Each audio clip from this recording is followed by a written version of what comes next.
जोहार, नमस्कार। देख रहे हैं आप द भारत मित्र। आपके साथ मैं आरती सिंह और मेरे साथ सहयोगी हैं अभिषेक भारती और रंजीत। हमारे देश में आदिवासियों की संख्या कितनी है?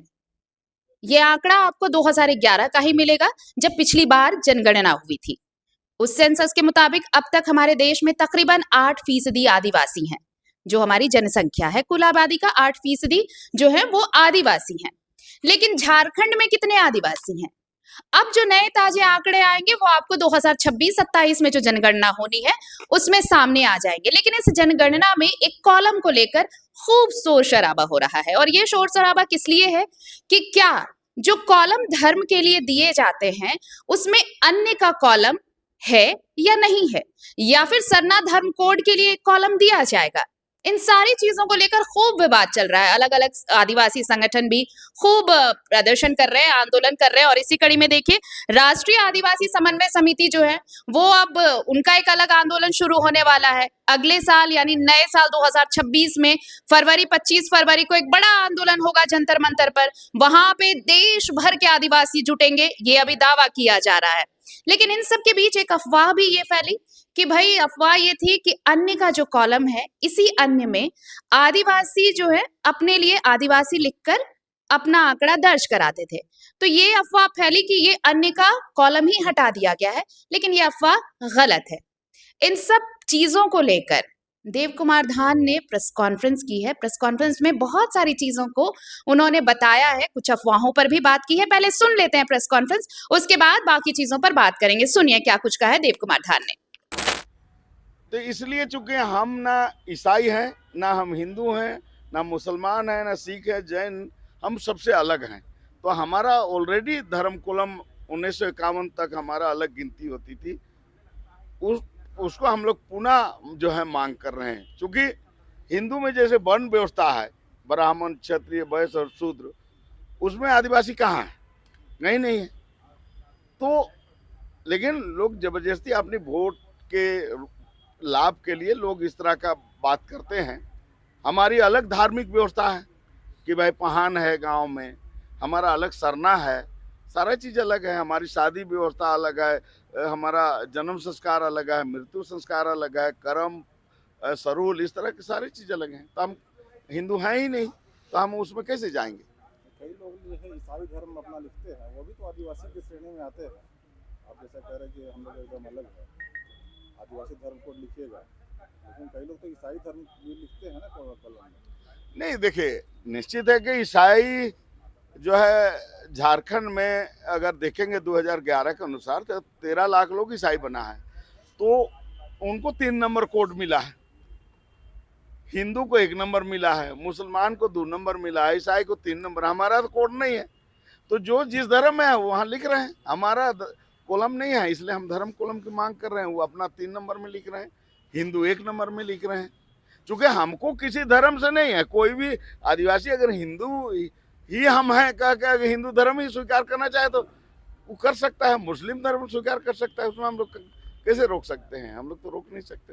लेकिन हमको अलग जो है, हिंदू, मुसलमान, सिख, ईसाई, जैन, बौद्ध से जो अलग हम लोग हैं, उनके लिए हमको धर्म कोलम की जरूरत है। कुर्मी समाज की भी एक रैली 22 फरवरी को है आदिवासी सूची में शामिल होने के लिए। तो क्या आप कुर्मी समाज के लोगों को बोलिए कि तो आप लोग भी धर्म कॉलम में जो आदिवासी धर्म लिखिए? निश्चित रूप से हम तो चाहेंगे कि कुर्मी लोग आदिवासी धर्म लिखे, स्वागत है, उसमें कहीं दो बात नहीं है। कुछ दिनों पहले आप ही लोगों ने विरोध भी जताया था सर, बड़े पैमाने पर आप लोगों ने इकट्ठा हुए। धर्म अब कौन धर्म मानेंगे, संविधान से तो हम ऊपर नहीं है। लेकिन जहां तक एसटी का बात है वो अलग मामला है। तो इसलिए यहाँ हम लोग धर्म कोलम को लेके है, इसलिए हम लोग दूसरे मुद्दे पर हम लोग नहीं जाना चाहते हैं। अगर वो बोलेंगे कि हम सब लोग, कुर्मी भाई लोग बोलेंगे हम लोग सब आदिवासी धर्म लिखेंगे, तो स्वागत है, कोई दिक्कत नहीं। अगर आप लोग भी लिखना चाहते हैं तो आपका भी स्वागत है, कोई दिक्कत नहीं।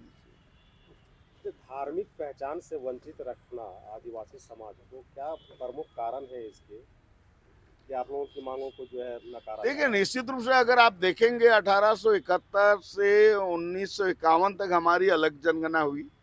1961 में निश्चित रूप से कांग्रेस के द्वारा हमारा जो धर्म कुलम था उसको हटा दिया गया और हमको अन्न में एक तरह से आरक्षित डब्बा सेकंड एसी से हमको जनरल क्लास में भेज दिया गया और हम लोग आज जो है भुगत रहे हैं और संघर्ष कर रहे हैं कि भाई हमारा अपना धार्मिक पहचान होना चाहिए और हमारा सारा सिस्टम पूरे देश स्तर पर हर लोग अपने आप को अलग मानते हैं। जब 45 लाख लोगों को जैन धर्म को मिल सकता है तो हम 15 करोड़ लोग हैं तो हमको तो मिलना ही चाहिए। तो ये तो एक तरह से राजनीतिक पार्टी लोग तो एक तो संविधान का ही लोग धज्जी उड़ा रहा है, हम लोग के साथ अन्याय कर रहे हैं। एक आदिवासी नेता जो सोमा कोई किसी को प्रमाण पत्र देने का अधिकार उनको नहीं है। अगर वो अपने को हिंदू धर्म स्वीकार कर लिए हैं तो स्वागत है, पूरा है, कोई दिक्कत नहीं हम लोगों को, उसमें क्या दिक्कत है। लेकिन सबको हिंदू है कहना तो वो तो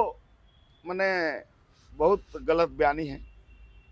हाँ जी, ये डिमांड जो है आप लोग मतलब झारखंड में ही ये डिमांड ज़्यादा है कि आदिवासी का अलग धर्म कोड हो, लेकिन बाकी और भी जो स्टेट में अगर आदिवासी हैं तो वो लोग तो सब कह रहे हैं कि हम लोग सनातन ही हैं, मतलब उसी में हम लोग का धर्म। देखिए ऐसा है, पूरे देश में जो भील है, चाहे गोंड है, चाहे संथाल है, चाहे और भी जो समुदाय हैं, सारे लोग इसका तैयारी कर रहे हैं। निश्चित है कि 2011 तक इतना जागरूकता नहीं थी, लेकिन ये 15 सालों में समाज में बहुत जागरूकता आई है और हम लोग एकदम लक्ष्य किए हैं, तय किए हैं कि अबर जो जनगणना होगी उसमें 5 करोड़ आदिवासी धर्म में लोग लिखेंगे पूरे थे।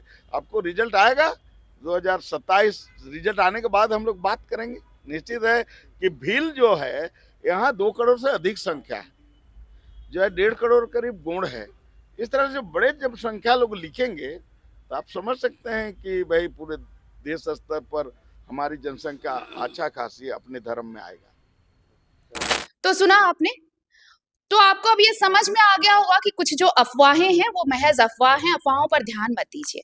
लेकिन इन सब के बीच सबसे बड़ी समस्या तो अब ये होने वाली है कि जब जनगणना होगी तो जो अन्य का कॉलम आएगा उसमें जो सरना धर्मावलंबी हैं वो तो आदिवासी लिखेंगे, लेकिन क्या जो धर्मांतरित ईसाई हैं वो आदिवासी लिखेंगे? अगर वो आदिवासी लिखेंगे तो फिर ईसाई कैसे होंगे? वो धार्मिक कॉलम का तो यही है, या तो वो ईसाई होंगे या फिर वो अन्य में आकर आदिवासी टिक करेंगे।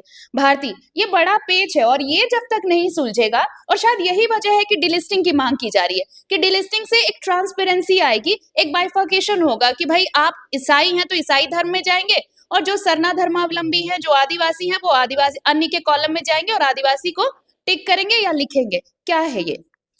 देखिए, देव कुमार धान ने जो प्रेस कॉन्फ्रेंस की, इस प्रेस कॉन्फ्रेंस में आप इसको जब ध्यान से सुनेंगी तो ये जो चुनौती ये सिर्फ धर्मांतरित जो जिनको आप कह रहे हैं कि वो क्रिश्चियन हो गए हैं, सिर्फ उनके लिए नहीं होगी। ये चुनौती उनके लिए भी होगी कि कुछ आदिवासी जो हिंदू हैं, जो हिंदू रीति रिवाज फॉलो कर रहे हैं, मंदिर में जाके पूजा कर रहे हैं, रामनवमी के जुलूस में शामिल हो रहे हैं, तो अन्य में अगर वो भी टिक करेंगे तो फिर हिंदू का क्या होगा? क्योंकि पहले तो वो हिंदू टिक, क्योंकि वो पहले तो हिंदू लिखते थे ना, तो वो चुनौती तो उनके सामने भी होगी। चुनौती दोनों के लिए होगी, चुनौती दोनों के लिए होगी। तो पहली चीज ये जब आप देव कुमार धान की इस प्रेस कॉन्फ्रेंस को सुनेंगे तो आप उसमें सुनेंगे कि वो कह रहे हैं कि देखिए 4 वर्ण जो है वो हिंदू धर्म में है, सनातन में है, कि भाई लेकिन इन चारों वर्णों में आदिवासी खुद को कहाँ पाता है?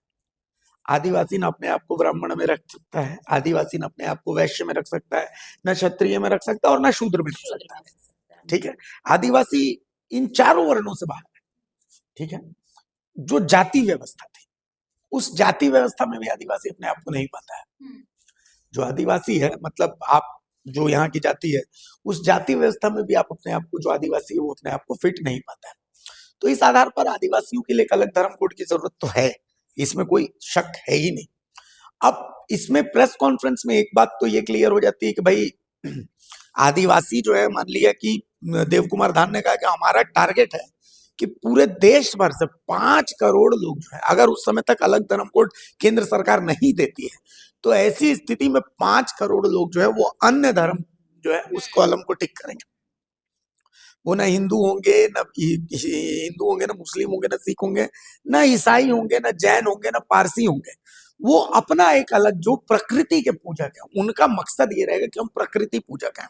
अब रहा उस धर्म कोड का नाम क्या होगा, वो सरना धर्म कोड होगा, आदिवासी धर्म कोड होगा, तो उसका नाम एक ऐसा होना चाहिए जो कश्मीर से लेकर कन्याकुमारी तक जो तमाम आदिवासी हैं उनके लिए एक्सेप्टेबल होना चाहिए। इसके साथ में आपके हाथ में एक चिट्ठी है, देखिएगा उस चिट्ठी में देखिए वो रजिस्ट्रार, महारजिस्ट्रार की वो चिट्ठी है।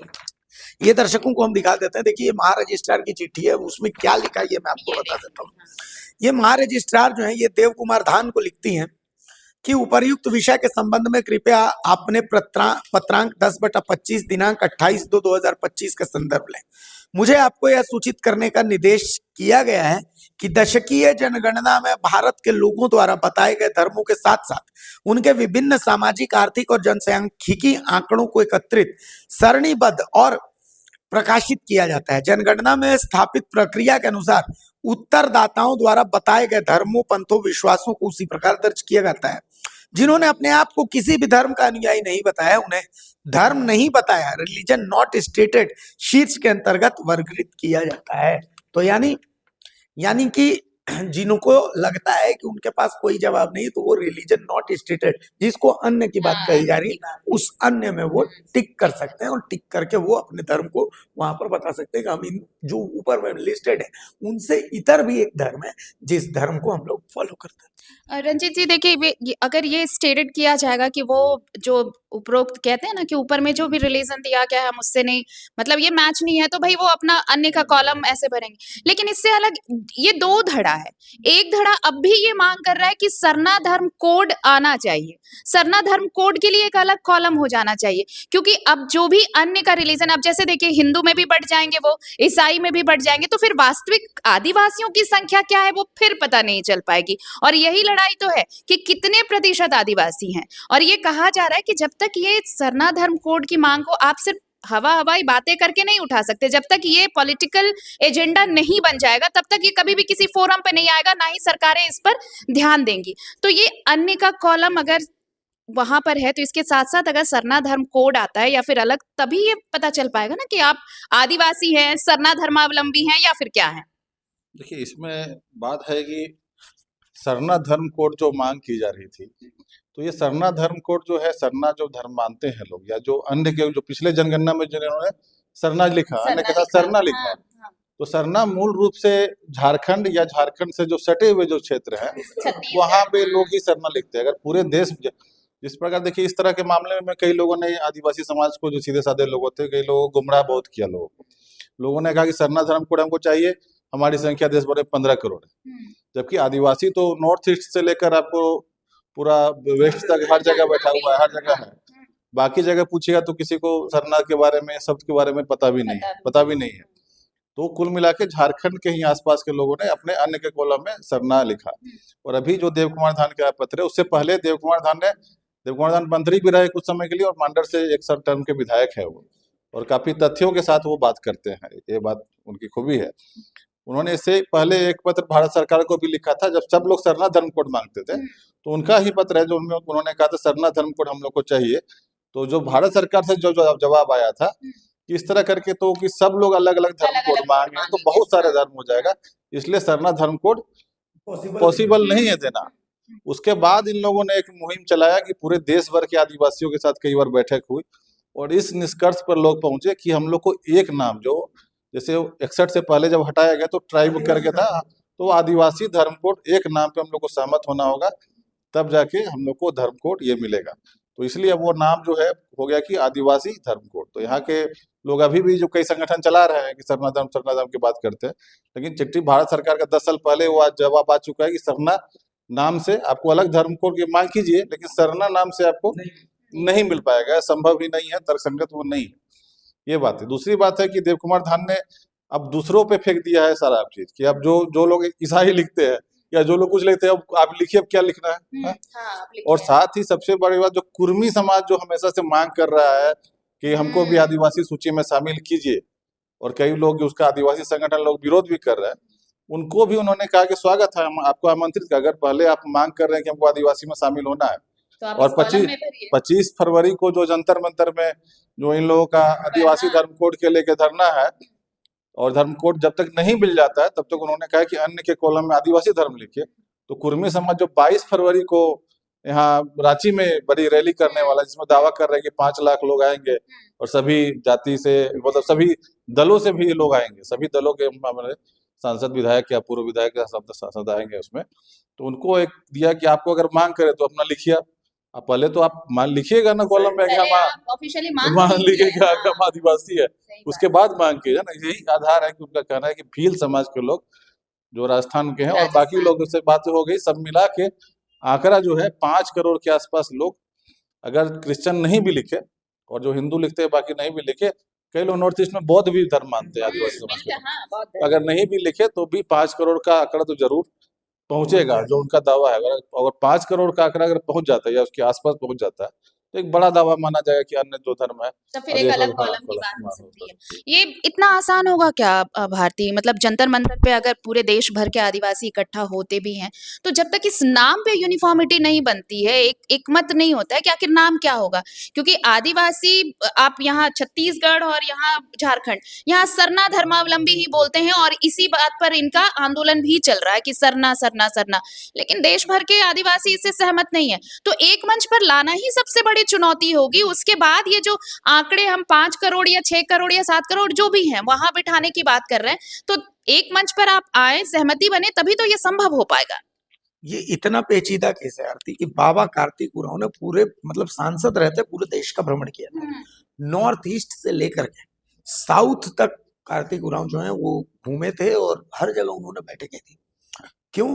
क्योंकि उनको एक निष्कर्ष पर पहुंचना था कि अगर अलग धर्म कोड मिले तो वो धर्म कोड का नाम क्या होना चाहिए। और आप सोचिए कि बाबा कार्तिक उरांव आदिवासी धर्म कोड जो है उसी पर एक मतलब एक राय बनी थी, उस समय बनी थी। अब क्या है कि आप राजस्थान चले जाइएगा, सच बात यह है कि राजस्थान में भील है, मीणा है, जो कि एसटी में आते हैं, आदिवासी हैं वो, लेकिन सरना जो धर्म है वो सरना नहीं मानते, वो मतलब प्रकृति के पूजक है, वो प्रकृति पूजक है, ठीक है। उसी तरह आप नॉर्थ ईस्ट में चले गए, नॉर्थ ईस्ट में मिजो भी जो है वो आदिवासी हैं, नागा भी आदिवासी हैं, आप आ जाइए मध्य प्रदेश की तरफ, इधर गोंड आदिवासी हैं। लेकिन ये लोग सरना की मांग, इनकी मांग जो है वो एक अलग धर्म कॉलम की है, प्रकृति पूजा जो है, प्रकृति जो, कुछ लोग कहते हैं कि नहीं सरना आदिवासी धर्म कोड की मांग करेंगे, कुछ लोग कहते हैं कि सिर्फ आदिवासी धर्म कोड की मांग करेंगे। तो नो डाउट ये बहुत पेचीदा मामला है, इस पर एक निष्कर्ष पर पहुंचना जो है वो सबसे पहले, चूंकि नाम आपको एक ऐसा चुनना पड़ेगा जिस पर एक्सेप्टेबिलिटी हो, उस एक्सेप्टेबिलिटी को आपको जो है वो देखना पड़ेगा, जानना पड़ेगा। तो देखिए नो डाउट ये एक पेचीदा मसला है निस्संदेह, लेकिन अब चूंकि देव कुमार धान जैसे जानकार आदमी है, जैसा रंजीत ने कहा कि वो तथ्यों के आधार पर बोलते हैं, तो नो डाउट वो तथ्यों के आधार पर बोलते हैं। तो देखिए इस पर किस निष्कर्ष पर ये लोग पहुंचते हैं और उस रैली का स्वरूप क्या रहता है जो जंतर मंतर पर आयोजित की गई है। लेकिन आज जो देव कुमार धान ने ये बात कही है, तो इसके बाद अब जो हिंदू धर्म मानने वाले जो हमारे आदिवासी भाई हैं उनके लिए भी चुनौती है, और जो ईसाई धर्म मानने वाले हमारे आदिवासी भाई हैं, बौद्ध धर्म मानने वाले आदिवासी भाई हैं, उनके लिए भी चुनौती है। एक आखिरी सवाल भारती, ये सब तो ठीक है, रंजीत जी बोल चुके हैं, ये कुर्मियों के लिए भी बहुत चैलेंजिंग होगा। वो मांग कर रहे हैं कि उन्हें एसटी की सूची में शामिल कर लिया जाए, लेकिन क्या 25 तारीख को जब जंतर मंतर पर धरना होगा तो ये वहां पहले पहुंचेंगे? क्योंकि वहां अगर वहां अपनी सहभागिता दिखाएंगे तभी तो लगेगा कि वो खुद को आदिवासी में सम्मिलित करना चाहते हैं। और जब सेंसस शुरू होगा तो सेंसस में क्या वो अन्य कॉलम यूज करेंगे पहले, जब तक उन्हें मान्यता नहीं मिल जाती है? तो अगर वो खुद को आदिवासी समझते हैं तो उनके लिए भी ये बहुत बड़ा ये चैलेंज होगा। देखिए चैलेंज कैसा है मैं आपको बताता हूँ। बोकारो में जो एक मित्र है मेरे, अंचलाधिकारी हैं, तो बोकारो के कुछ हमारे कुर्मी भाइयों ने जाति प्रमाण पत्र जो है वो इशू करवाने की बात करी, तो उसमें उन्होंने अपनी जो जाति वो कुर्मी भरी। अब अंचलाधिकारी के साथ दिक्कत ये है, सीओ ऐसे कहने कि भाई इसमें मैं अपने मतलब जाति प्रमाण पत्र में कैसे इशू करूं, क्या कुर्मी, मैं कुर्मी तो कर सकता हूँ, मैं कुर्मी कर सकता हूँ, मैं ओबीसी के लिए कर सकता हूँ, लेकिन कुर्मी के लिए मैं कैसे करूं, क्योंकि ये लिस्ट में नहीं है ना। तो जो लिस्ट में नहीं है तो उसको फिर मैं कैसे कर, तो मतलब एक बात हो रही थी। तो नो डाउट ये देखिए कुछ लोग तो ऐसे हैं जो अन्य भरेंगे, इसमें कोई मतलब शक नहीं है, जिन्होंने अपने आप को जो नेगाचारी वगैरह इस तरीके की चीजें अप्लाई कर रहे हैं वो कर रहे हैं। तो वो अन्य भर सकते हैं लेकिन हाँ, ये नो डाउट इस समाज के लिए भी बड़ी चुनौती रहने वाली, चूंकि आप याद कीजिए अभी से थोड़ी देर पहले कल की बात है, शीतल ओदार की जो प्रेस कॉन्फ्रेंस हुई थी उसको लेकर के हम चर्चा कर रहे थे। तो शीतल ओदार से एक शख्स ने, किसी ने पेशा के बारे में पूछा था, तो उन्होंने पहले भी, रंजीत जब उनका बयान बाइट ले रहे थे कुछ दिन पहले भी, तो उन्होंने रंजीत को भी एक बात कही थी कि हम तो पहले से मांग कर रहे हैं कि भाई पहले जो है कौन से क्षेत्र में कितनी जनसंख्या ये पता होना चाहिए, उसके बाद ही तो वहां पर पेशा कानून आप लागू करेंगे।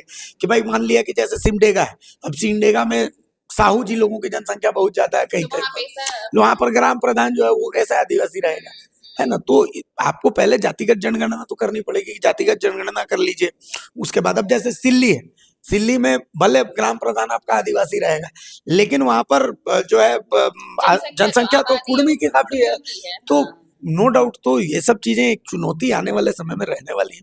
तो अब देखिए कुड़मी भाई लोग क्या सोचते हैं, ये तो देखना पड़ेगा। चलिए, कुड़मियों के लिए तो ये चुनौती है, लेकिन अभी सबसे बड़ी चुनौती ये है कि अगर 25 फरवरी 2026 को दिल्ली के जंतर मंतर पर बड़ा आंदोलन अगर होने वाला है, ये बड़ा धरना होगा आदिवासियों का, और अगर देश भर के आदिवासी यहाँ पहुंचते हैं तो उसके बाद सिर्फ उनका इस मंच पर आना ही बहुत बड़ी बात नहीं होगी। बड़ी बात ये होगी कि क्या एक नाम पर सब सहमत हो पाएंगे। अगर एक नाम पर सहमत हुए तभी आगे आदिवासियों का आंदोलन, जो अपने अस्तित्व, अपनी पहचान के लिए लगातार आंदोलन कर रहे हैं, धरना दे रहे हैं, प्रदर्शन कर रहे हैं, ये सफल हो पाएगा। तो इंतजार रहेगा, देखिए 25 फरवरी 2026 का इंतजार हम भी कर रहे हैं, आप भी करिए। नमस्कार, जोहार।